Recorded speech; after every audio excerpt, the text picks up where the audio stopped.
4월 12일 오늘의 말씀은 요한복음 18장 12절에서 27절입니다.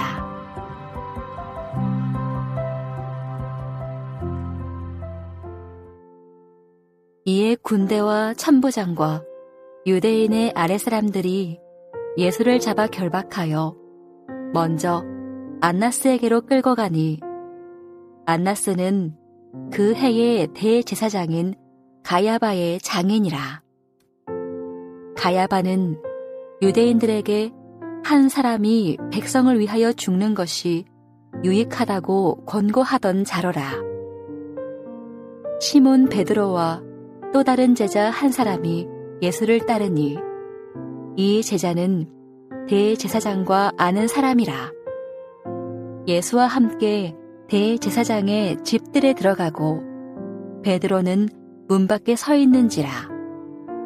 대제사장을 아는 그 다른 제자가 나가서 문 지키는 여자에게 말하여 베드로를 데리고 들어오니 문 지키는 여종이 베드로에게 말하되 너도 이 사람의 제자 중 하나가 아니냐 하니 그가 말하되 나는 아니라 하고 그때가 추운 고로 종과 아랫사람들이 불을 피우고 서서 쬐니 베드로도 함께 서서 쬐더라.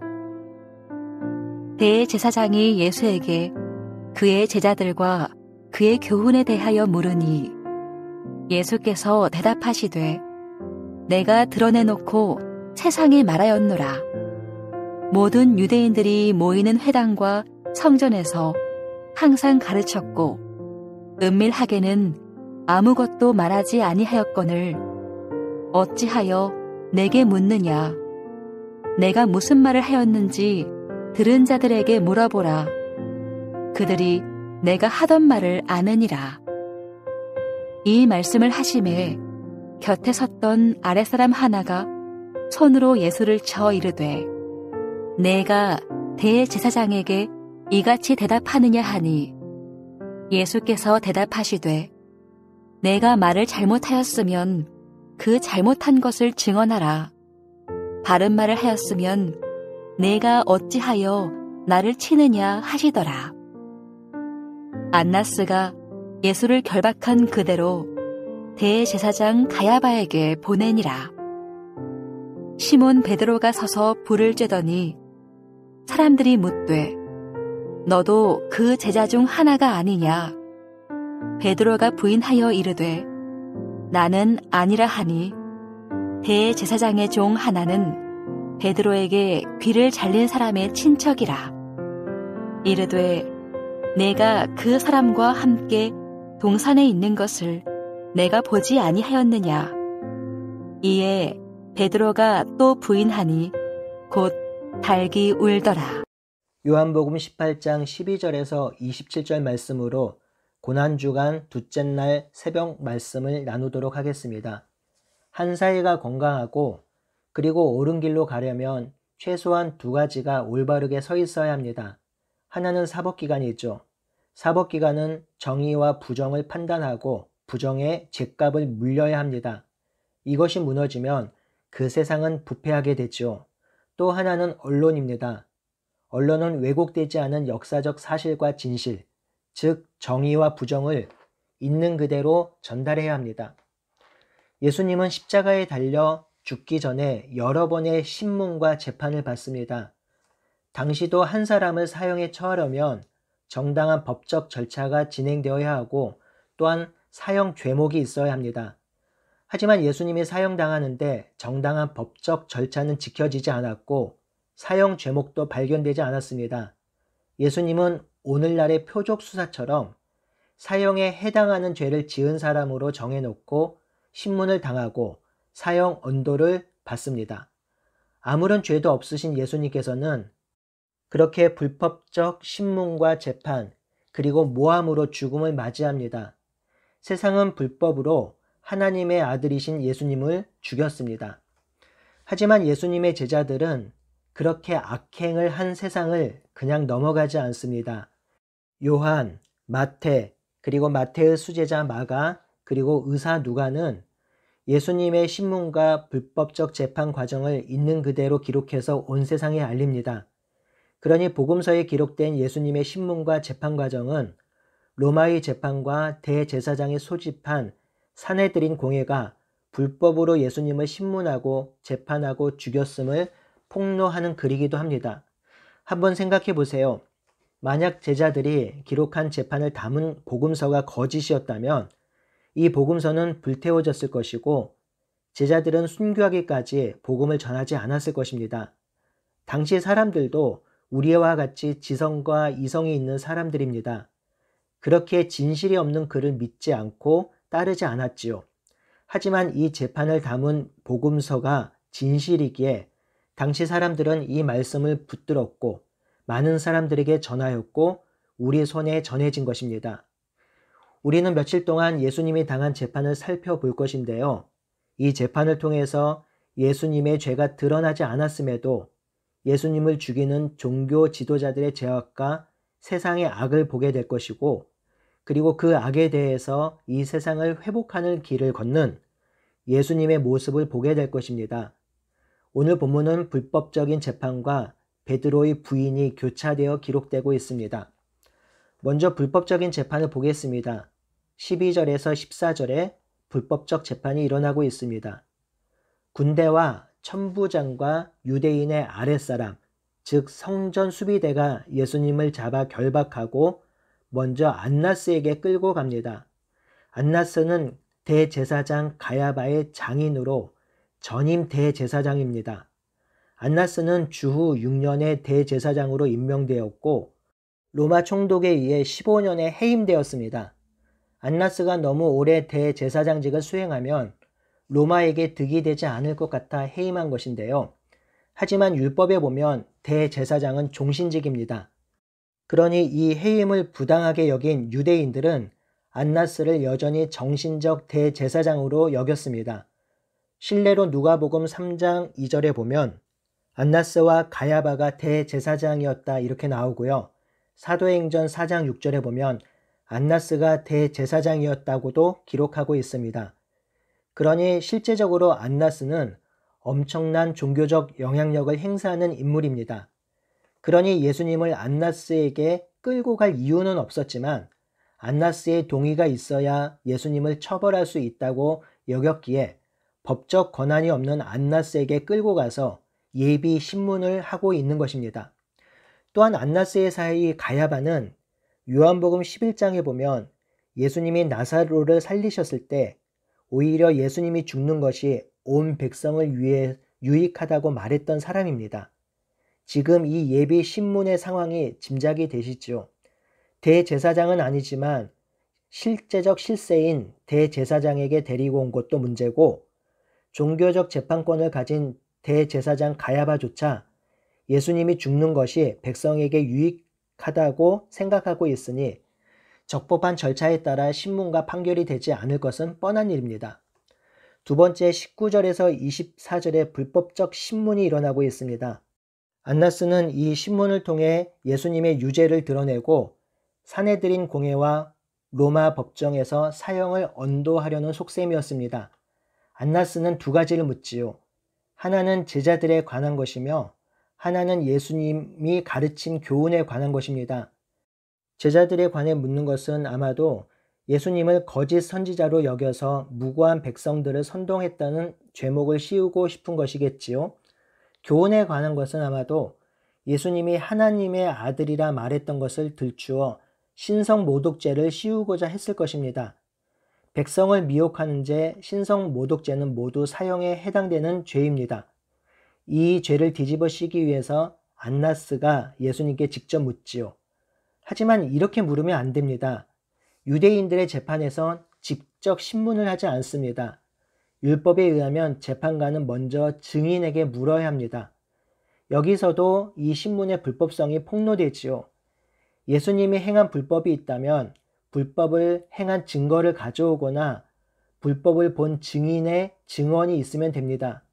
그러나 불법의 증거도 증인도 증언도 없습니다. 그저 예수님께서 불법을 자행했다고 거칠게 몰아붙이고 있을 뿐입니다. 또한 폭력과 억압이 율법이 자행되고 있습니다. 예수님이 대답을 하지요. 자신이 이전에 숨기거나 은밀하게 가르치지 않고 다 드러내 보였다고 하지요. 그런데 어찌하여 또 다시 묻느냐라고 대제사장에게 말을 합니다. 이렇게 예수님이 신문의 부당성을 말하니 성전 수비대원이 머리를 내려치며 위협을 가합니다. 너가 어찌하여 버릇없이 무엄하게 대제사장에게 함부로 입을 놀리느냐라는 것이죠. 자신의 죄 없음을 말해야 하는 자리에서 죄가 없는 자가 잡혀와서 죄인임을 강요당하고 진리를 말해도 폭력을 당하는 그런 상황입니다. 성도 여러분, 예수님은 어떤 죄도 없습니다. 그러니 죄인으로 취급받을 수도 없습니다. 하지만 세상은 죄 없는 예수님을 죄인으로 몰아서 죽이고자 합니다. 하나님의 아들이신 예수님조차 죄를 뒤집어 씌워 모함하여 죽이려고 합니다. 하지만 예수님은 불법의 세상, 사탄이 강력한 권세로 다스리는 세상에 조금도 움츠려들거나 두려워하지 않으십니다. 오히려 당당하게 자신이 가야 할 길을 걸어가십니다. 그리고 진리를 말씀하시죠. 사탄은 거짓과 속임수의 영입니다. 거짓과 속임수로 무장한 사탄은 지금도 하나님의 백성을 현혹합니다. 진리를 거짓으로 바꾸어 가르칩니다. 그러니 우리는 이 사탄의 공격에 당하지 않도록 기도하고 깨어 있어야 합니다. 깨어 있다는 것은 말씀으로 무장한다는 의미며 말씀으로 생각하고 사고한다는 것이죠.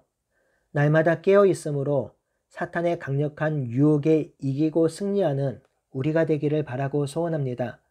이제 두 번째로 베드로의 행동을 살펴보겠습니다. 요한이 의도적으로 이렇게 기록했는지는 모르지만 예수님의 행동과 베드로의 행동이 절묘하게 대조를 이루고 있습니다. 15절에서 18절은 베드로의 첫 번째 부인을 기록하고요. 25절에서 27절은 베드로의 두 번째, 세 번째 부인을 기록하는데요. 그 사이 19절에서 24절에 불법적 재판 앞에 당당하게 서신 예수님을 기록하고 있습니다.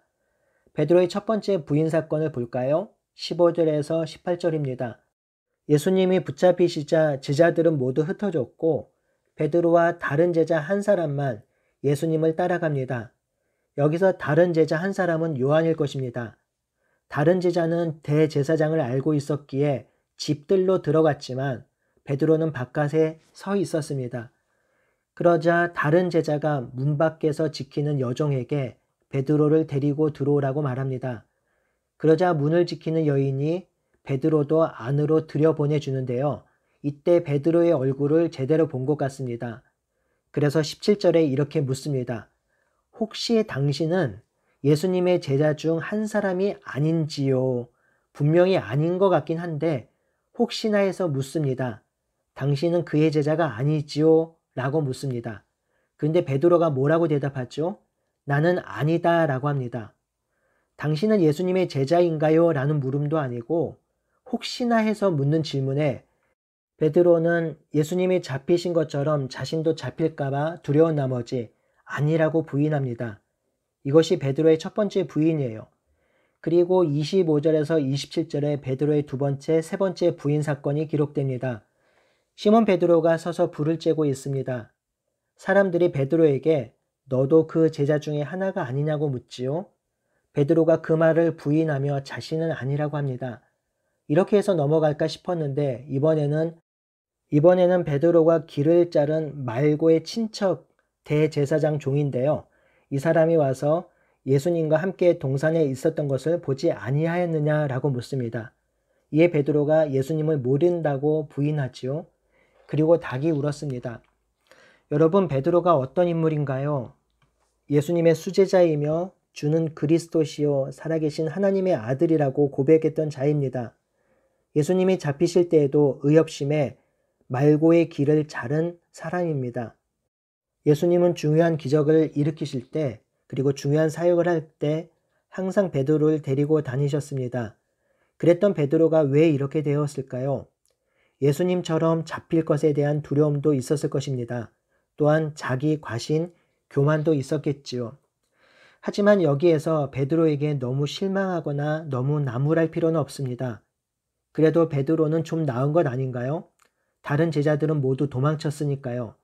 그래도 베드로니까, 그래도 요한이니까 여기까지 따라온 것 아닐까요?